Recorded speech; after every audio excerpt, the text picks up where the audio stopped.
on my little hiatus for a couple of days, but I had to make sure I come back swinging. I had to make sure I come back with a goal. And my goal is for the rest of the year to give y'all the football den and give you the Be Like That podcast each day.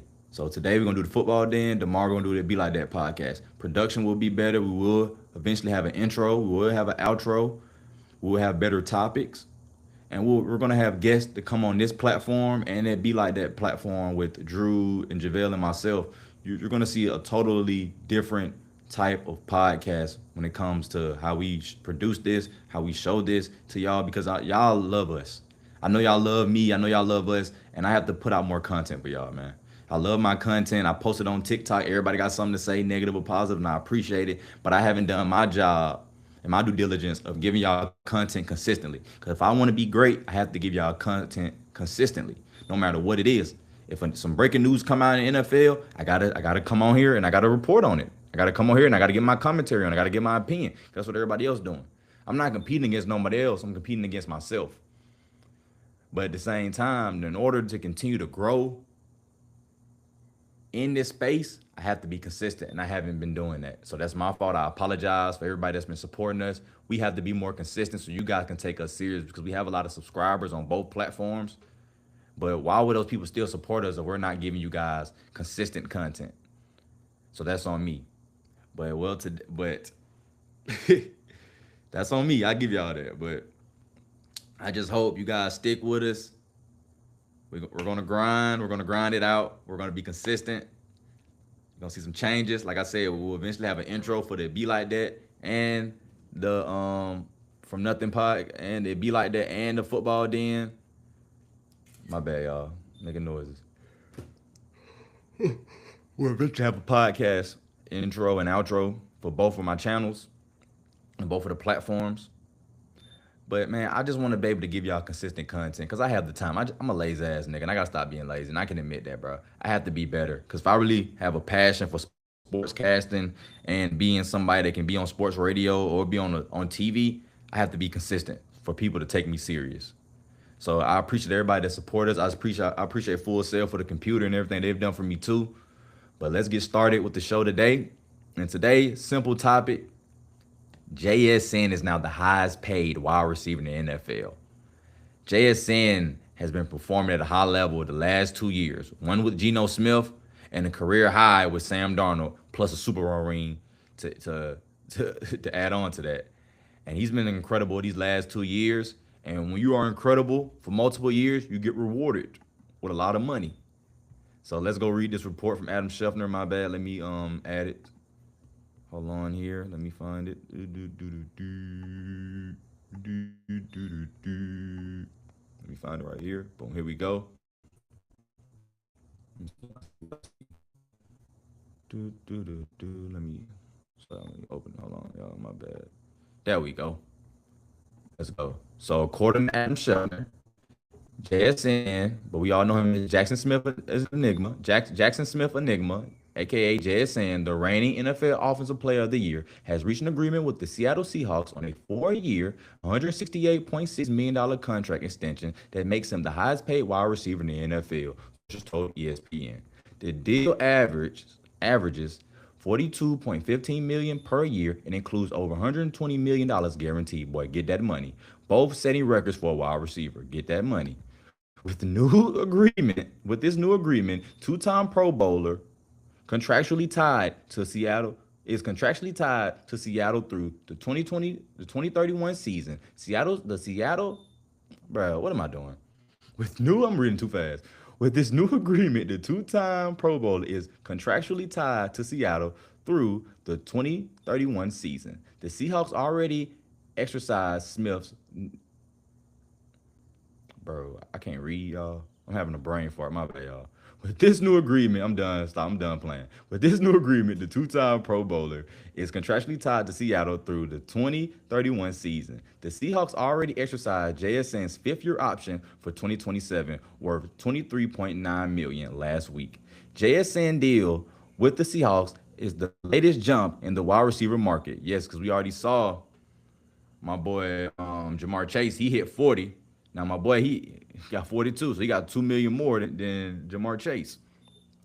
He said one that will impact the division rival Los Angeles Ram, who could be working on Puka Nacua's extension this offseason.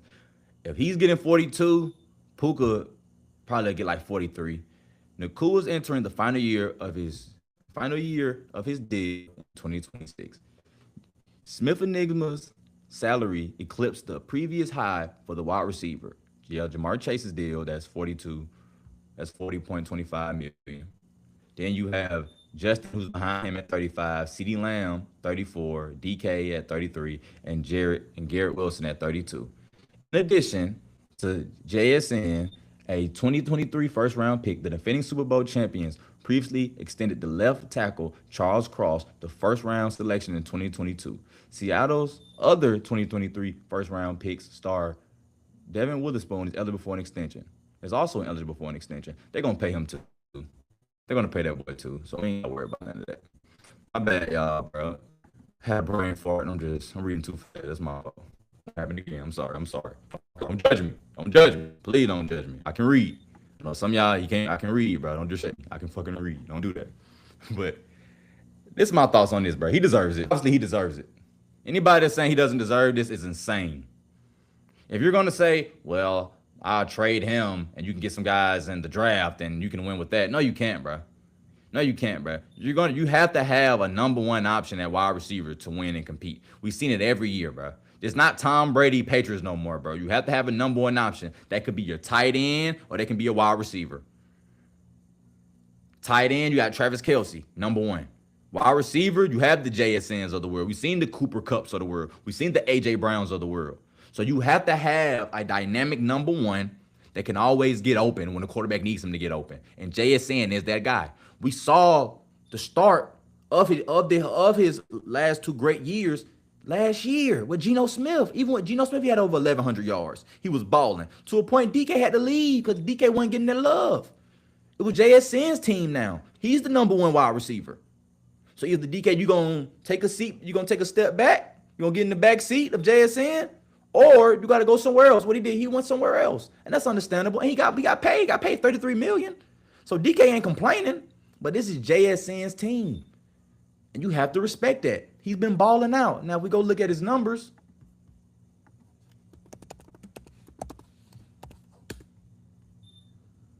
Hold on. Now, if we just go simply look at these numbers.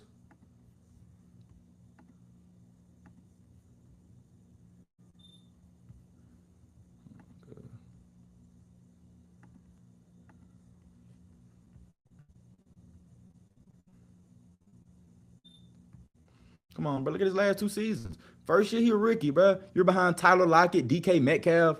They got all those weapons, man. They got their 1 and 2. You're just trying to get your feet in the door, bro. And he did that. Still over 1,600 yards, had four touchdowns, had 3 targets, almost over 100 targets.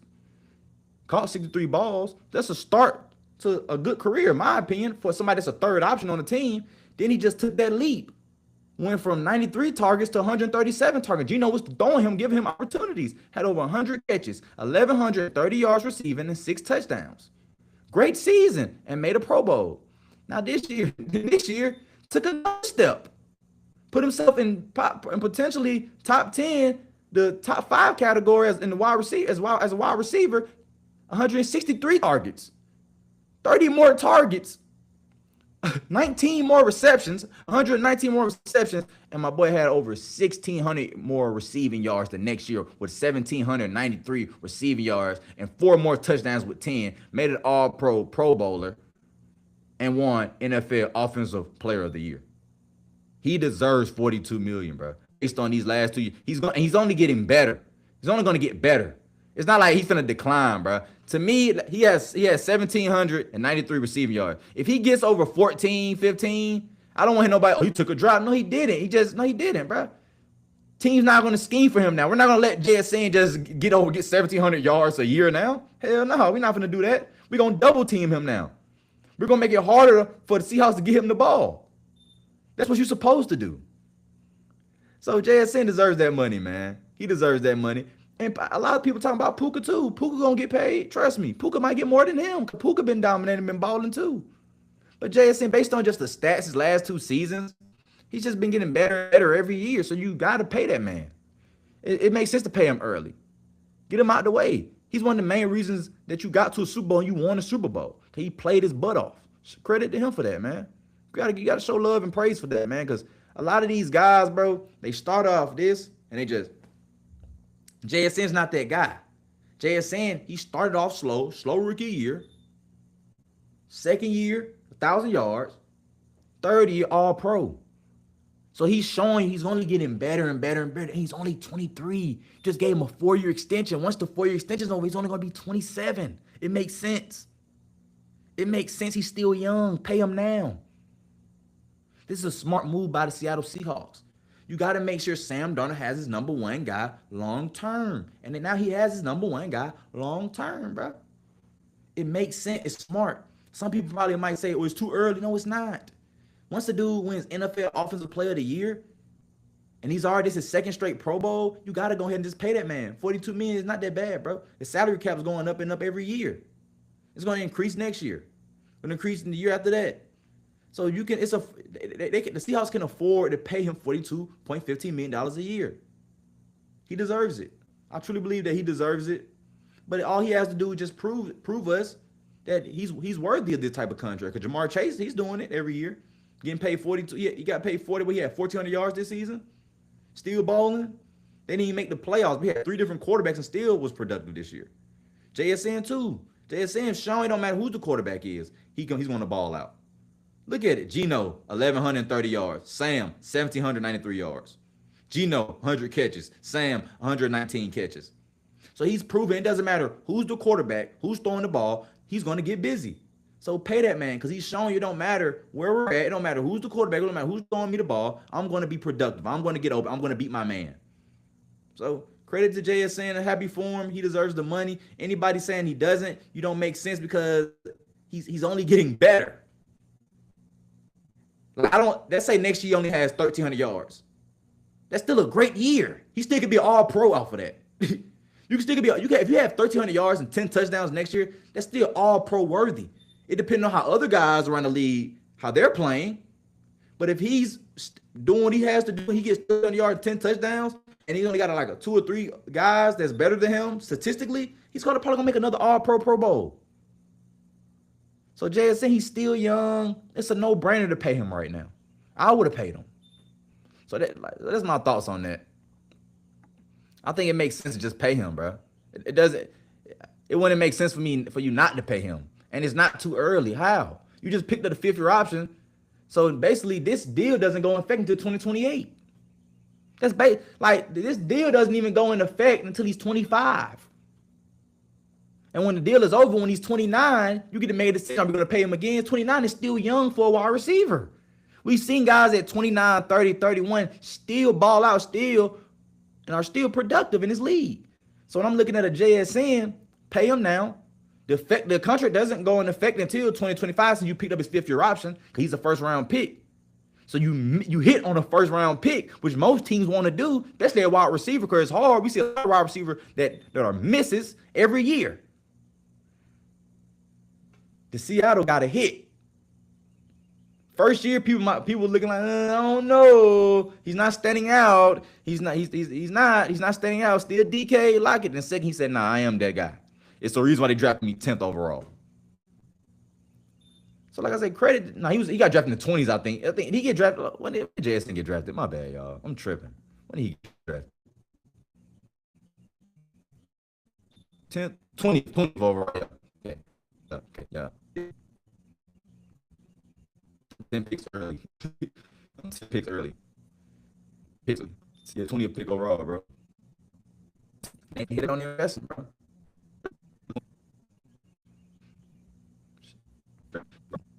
Now, another thing that I want to get into, Puka Nacua. Puka's going to get paid too. Puka, let's go to Puka stats. Let's go to Puka stats. Because Puka's going to get paid too. Let's not get it twisted. The numbers that Puka Nacua has been putting up these last 3 years, incredible. He got hurt his second year. But he was still productive that year too. This guy is always consistent.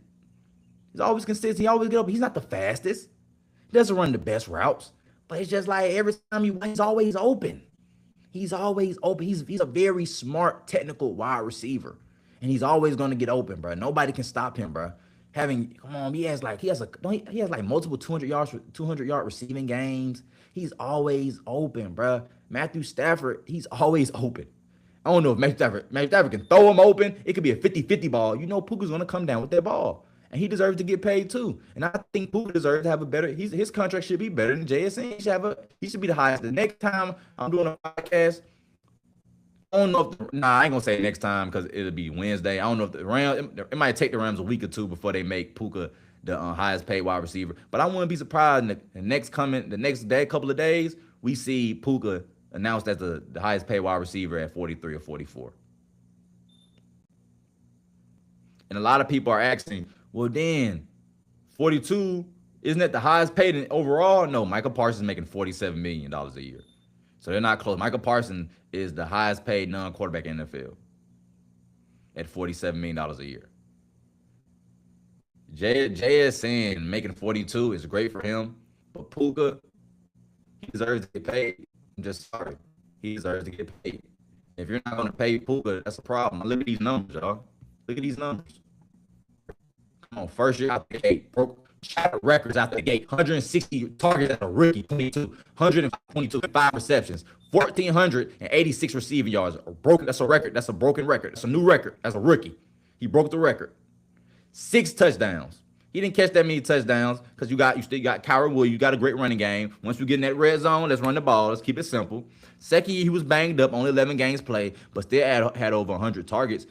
Caught over 75 catches, had over 79 catches with 79. Had over 75 catches with 79, and 10 yards short, 990, and had 3 fewer touchdowns than the year before with 3. But next year, he came back and said, I'm healthy now. Even with Devontae Adams leading the league in touchdowns with 14. But that boy still was productive. He still was productive. Let's look at the numbers. Look at these numbers. Hold on, my bad, y'all. Look at these numbers. Come on, bro. He played 16 games. Started at 15. 166 targets. Matthew Stafford was just throwing that boy the ball. 129 receptions. Led the NFL in the receptions this year. 1,715 receiving yards. Second in the NFL. 10 receiving touchdowns. Led the league in yards per game as a wide receiver. Has the all-time record in 3 years with 95.3 yards per game in receiving. 95.3. That's the all-time record. If he keeps this up and keep being productive and keep giving us 100 yards per game a season, when it comes to receiving, come on, he can keep this record. Trust me, he can keep this record. But he just has to be consistent and stay healthy. And with Matthew Stafford as his quarterback, and continues to be his quarterback, I believe he can do it. I believe he can keep up. I can keep being productive, bro. Because one thing about Puka, he's going to get open. He is going to get open. And we're talking about 80, led the league in catches for first downs with 80. Led the league in catches for first down with 80. Baller, bro. Baller. He's going to get paid. You have to pay this man. I don't see how you don't pay him. You have to pay this man. He's the best receiver in the game. Like I said, I rock with JSN. I believe JSN should get paid because he's showing that he's going to get better and better based on just, you look at, like I showed you, look at his first year to the last year, he's getting better and better. Puka to me came out the gate showing you I'm him. And all he's done is continue to show that. He didn't have to get better and better. He was already great stepping into the NFL. He got banged up his second year, but came back his third year, made an all-pro. Led the league in catches, led the league in catches for first downs, and led the league in yards per game receiving. So Puka is a different breed. It's in a dog too, but Puka, in my opinion, is a different breed. He is a different breed. He's a great player to play around. He's a great player. He's always consistent. It don't matter. You can double team. He's going to get open. You try to play zone to stop it. He's going to get open. It's nothing you can do to stop Puka. Puka can only stop himself. We see the best receivers on the best defenders on my bad. We seen the best defense on him, and he still continues to get open, break tackles, and score touchdowns. And he's not even the biggest dude. Puka probably what 6'1", 6'2", like what 190 pounds. But he plays like he's 6'3", 220 pounds. He plays like he's Julio Jones. He plays like he's Andre Johnson. He has that dog in him, bro. And right now, to me, he's the best receiver in the game. Second is Jamar Chase. But like I told you, Jaxon is already becoming young. He's proven. He's proven that he's going to get better every year.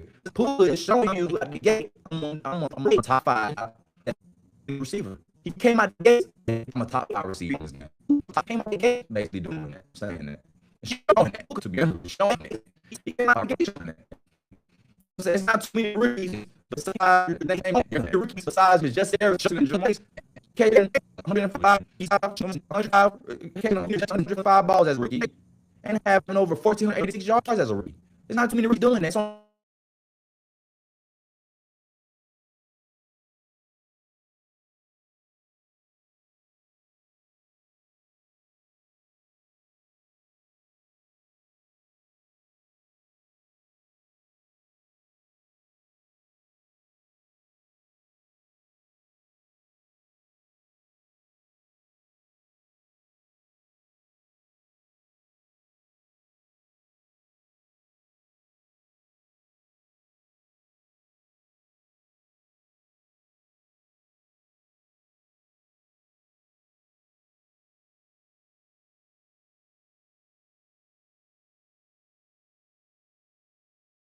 he's proven.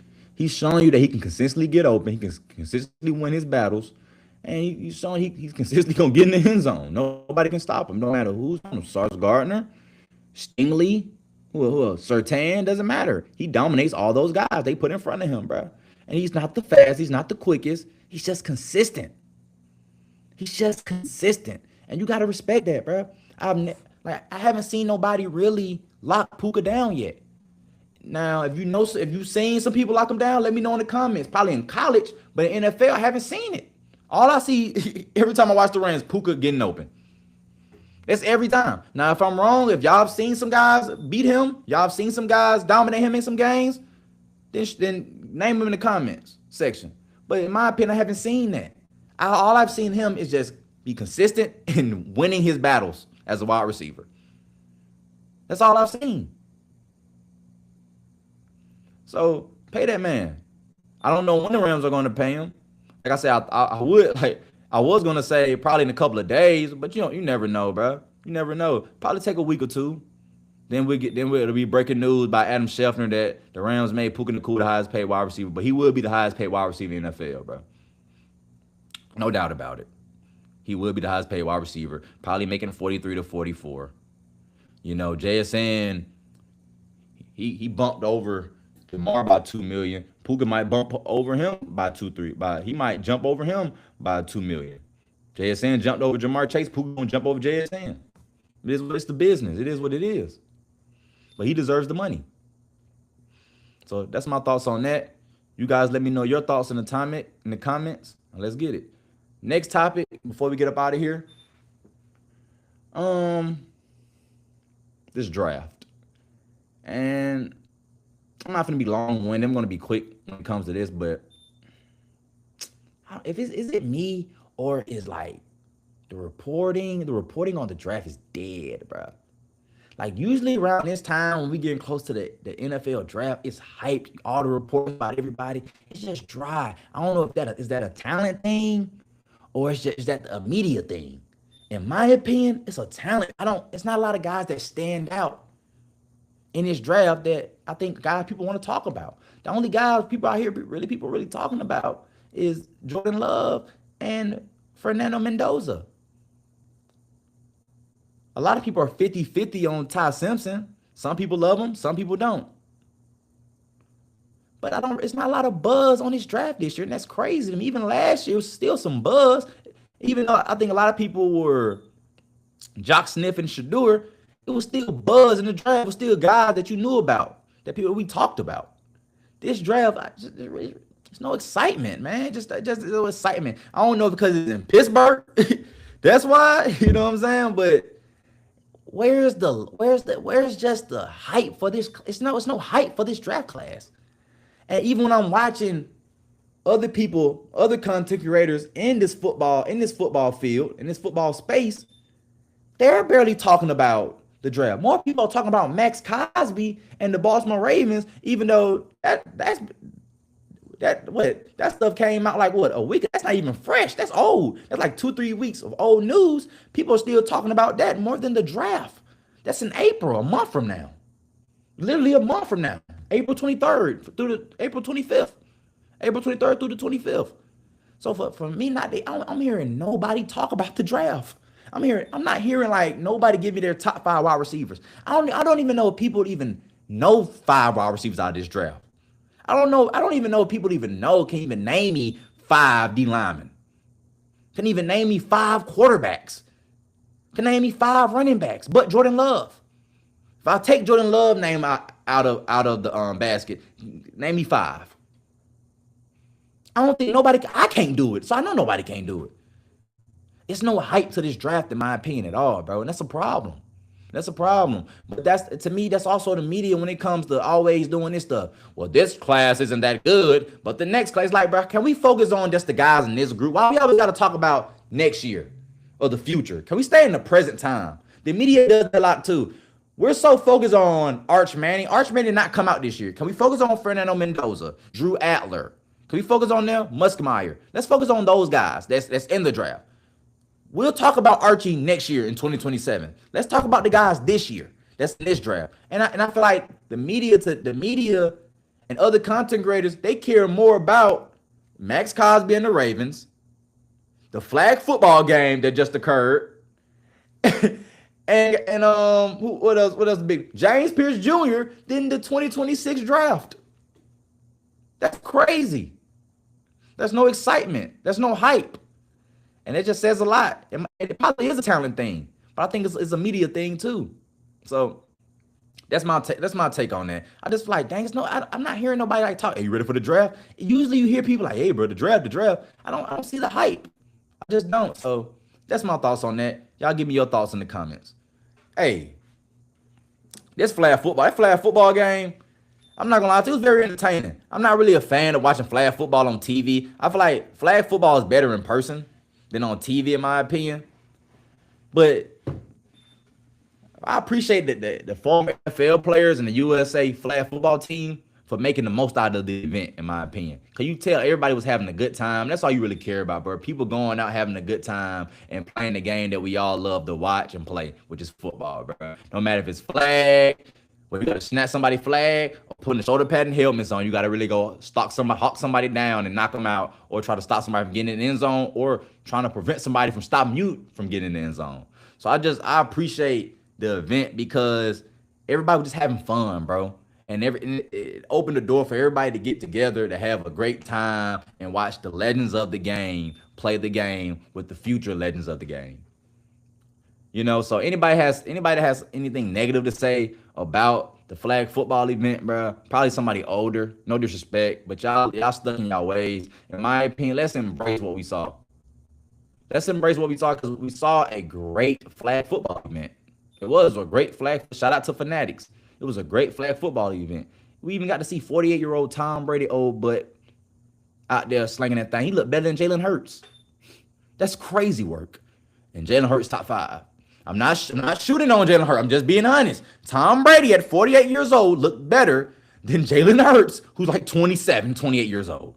That doesn't make any sense. That doesn't make no sense at all. That Tom Brady at his age looks better than Jalen Hurts. Come on, y'all. That's crazy. That is crazy. What is this? Oh, that's some old. That's cool.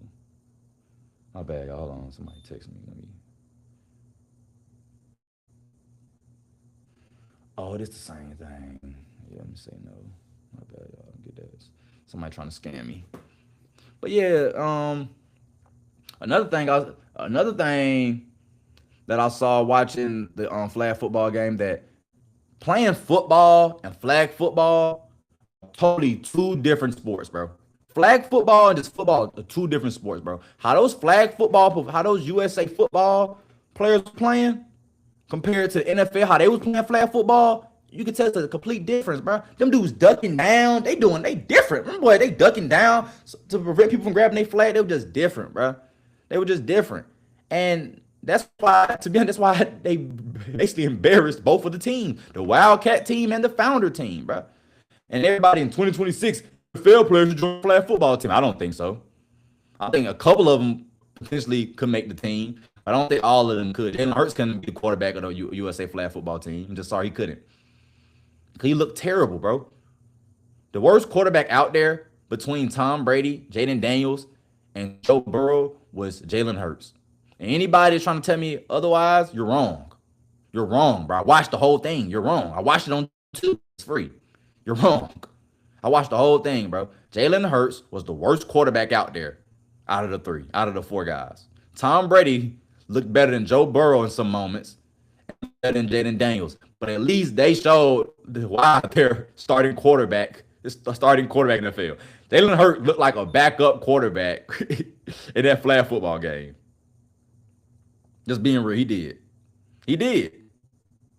Credit to Tom Brady being 48, doing his thing.